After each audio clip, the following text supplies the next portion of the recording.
যদি তুমি নিজের ভুল থেকে শিক্ষা নিয়ে লড়াই চালিয়ে যাও, তবে কেউ তোমাকে পরাজিত করতে পারবে না। কঠোর পরিশ্রম কখনো ব্যর্থ হয় না। যেখানে আমাদের স্বার্থপরতা শেষ হয়, সেখান থেকেই শুরু হয় আমাদের মানবতা। সফল হওয়ার আকাঙ্ক্ষা থাকা উচিত। পৃথিবীতে সবাই সফল হতে চায়, কিন্তু সবাই সফল হতে পারে না। যাদের লক্ষ্যের দিকে আকাঙ্ক্ষা থাকে, তারাই সফলতা পায়। সফল হওয়ার তাগিদ যদি মাথায় থাকে, তবে মুশকিল তোমাকে থামাতে পারবে না। জীবনে কখনোই ভাগ্যের উপর নির্ভর করবে না। কে জানে ভাগ্য তোমার উপর নির্ভর করে আছে। যে কোনো মানুষের প্রবল ইচ্ছাশক্তি ও দৃঢ় সংকল্প তাকে ভিক্ষুক থেকে রাজা করে তুলতে পারে।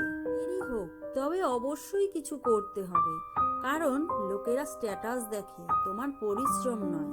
সফল হতে হলে তোমাকে একাই এগিয়ে যেতে হবে। তুমি সফল হতে শুরু করলে লোকেরা তোমাকে অনুসরণ করতে শুরু করবে। অসম্ভব শব্দটি শুধুমাত্র কাপুরুষরাই ব্যবহার করে।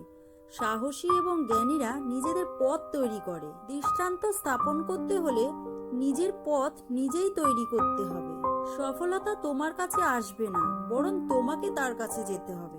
প্রতিবার পড়ে যাওয়া এবং আবার চেষ্টা করাই হলো আসল বিজয়। দুর্বলরা তখন থামে যখন তারা ক্লান্ত হয়, বিজয়ীরা তখন থামে যখন তারা জিতে যায়। আলাদা কিছু বলার চেয়ে আলাদা কিছু করা ভালো। তুমি যদি নিজে শক্তিশালী হও, তবে ব্যর্থতা তোমাকে বাধা দিতে পারবে না। তুমি হাল না ছেড়ে দাও, তবে কেউ তোমাকে হারাতে পারবে না। সুযোগ তারাই পায় যাদের যোগ্যতা আছে। শুধু দাঁড়িয়ে দাঁড়িয়ে জল দেখে নদী পার হওয়া যায় না। আমরা যদি আমাদের কাজে লেগে থাকি, আমরা যা খুশি তাই করতে পারি। যে ব্যক্তি তোমার কথাকে গুরুত্ব দেয় না, তার কাছে নীরবতাই তোমার সেরা উত্তর। তোমাকে সারা জীবন একা থাকতে হলেও জীবনে সর্বদা সত্যের সাথে দাঁড়াও। মহত্ব কখনো হোঁচট খেয়ে না পড়ার মধ্যে নয়, বরং প্রতিবার পুনরায় ওঠার মধ্যে। তোমার মন যা বলে তাই করো, লোকেরা যা বলে তা নয়।